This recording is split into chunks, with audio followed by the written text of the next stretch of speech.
Noble, I want to head to you. We're talking the last of this question, then I got another question. Mm-hmm. But coming up, as far as identifying, how did you see yourself? And I think as a kid, like just giving y'all the backstory, my grandfather was a cop in the Bronx when that was really not cool. He didn't tell no stories. Like that was back before the 80s, like when it was like burning stuff down and gangs was running everything, and it was crazy. And so he was a retired cop by the time I was growing up, and I lived in a spot where my aunts and uncles, my grandparents, and us all lived in the same spot. And Sesame Street looked like it was around the corner, like what I'm saying, because it looked kind of, and everybody was different. My school situation was different. I always felt like I was a person, like first. I never, and I'm thankful for that I had the personhood first as opposed to being a black person. Where did that come from, you think? Just being in my family and it not really being a big deal, and Okay. So it but somewhere along the line, especially probably around the time, maybe the later end of my grammar school, I understood what it meant to be black. There was a push toward black pride and things of that nature. But what I found was, just listening to the stuff that y'all was talking about, is I had to learn how to code switch differently. I had to code switch to be amongst my people because of the fact that I was getting good grades, because I couldn't come in there with bad grades in my house. Wow. So I had to, high good grades. I had to, my mother loves to tell this story where she'd be like, I came home one time and she was yelling at me about cleaning my room. I don't know what it was, but it was probably cleaning my room, because that's still an issue. And she was like, getting on you like a single mother would do. And I said, "Mom, you bugging." And because that's what I was learning in school. And she said, "Bugging?" Like she flipped out on me. But we were taught, my grandfather was big, like we weren't in the hood, but we were down the street from the hood. And all the people who were in the hood went to the same school that I was going to.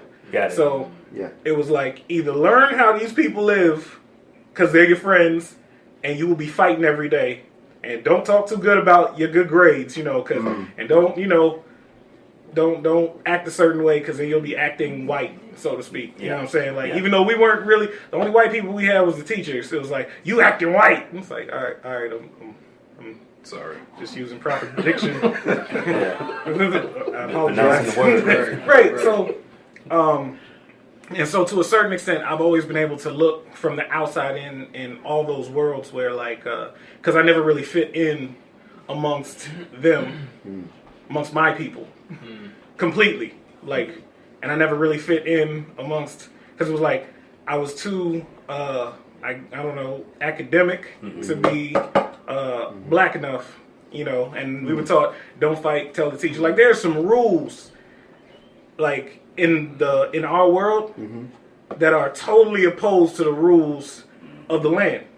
Like that whole no snitching thing. Like, that's a real thing. Yeah. Like, they try to say, oh, that's only against thugs and stuff. It was like, nah, if something bad happens to you, you don't tell the cops nothing. You handle it yourself. You get it handled in the street. Yeah. And that was because we knew that, the cops were harder on us as a people. And so there were rules that are just diametrically opposed to. And then if you snitch, who's going to keep that person out of the picture, or their family out of the picture, long enough to protect you?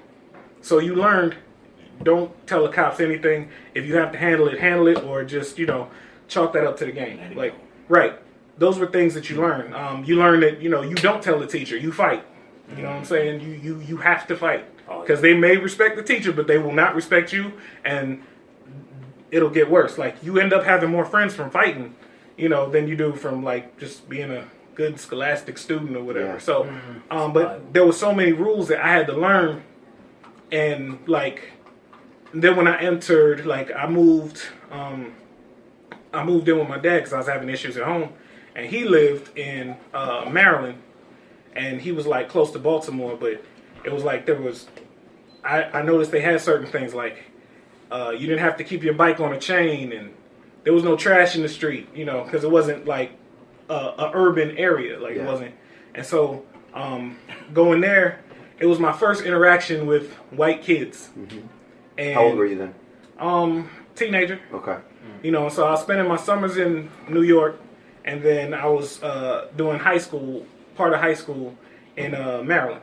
It was like I was learning a whole new different code because it was like, you talk different. You don't say talk, you say talk. You know, like they were just, just little stuff like that. And they was like, you learn little things. And so I was constantly never fitting in. And then going to college where I'm in the Midwest.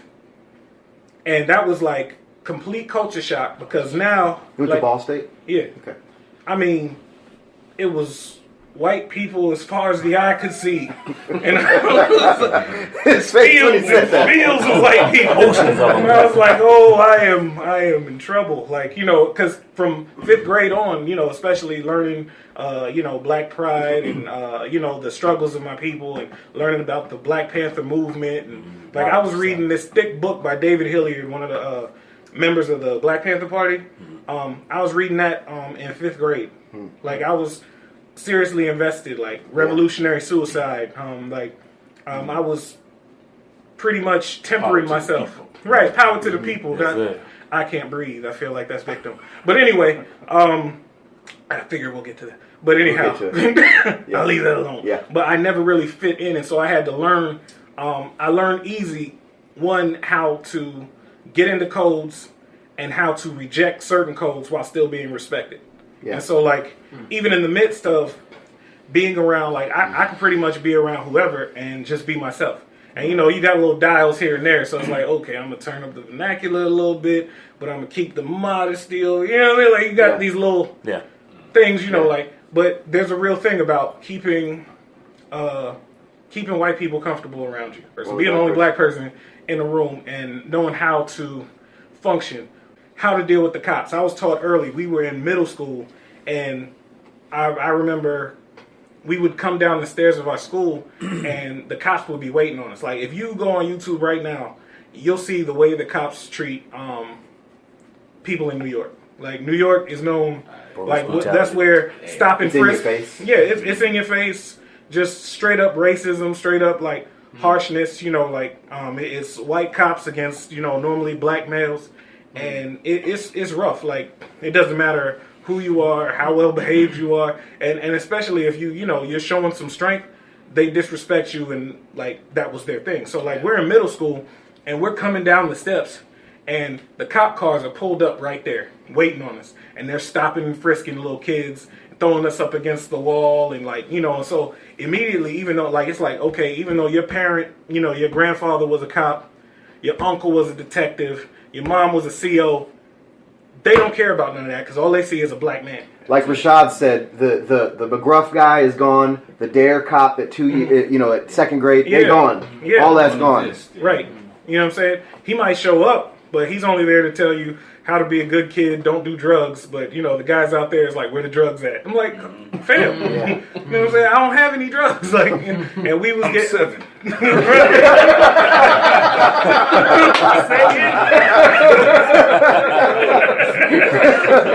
That's real. 7. You know what I'm saying? Oh my God. So we was learning early on. But this was like, this was during the time when they used to carry the crack inside of those little vials and stuff. So I remember in my playground, every morning or like afternoon, we would go out like for a recess after lunch.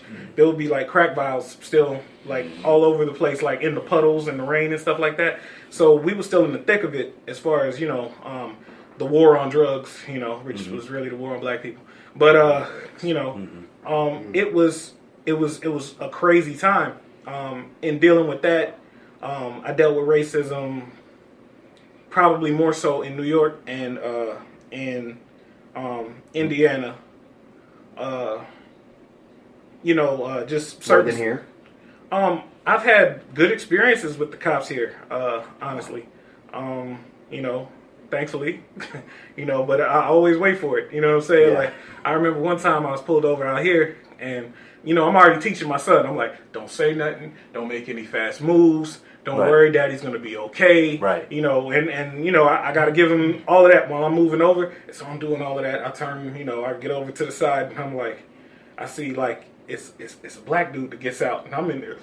You know, all right, we good. And so he talked to me. He was like, "Hey, your tags are expired." I was like, "What?" And then, you know, it was real cool. One time I was speeding, and I talked to the dude, and I was like, "Man, could you have some mercy, man? Like, could you chill?" And he was like, "I don't want to see you speeding no more." And he was cool. Right. You know what I'm saying? So I've had good experiences with cops, but I've had some terrible experiences with cops, like in Indiana, where I fit the description while walking to prayer at 5 a.m. Wow. Like, you saw them get away. You missed. I'm like, fam. Well, you know, in a sense, I didn't miss it. You know what I'm saying? You didn't. You lived it. You lived it. So it's like, Wow.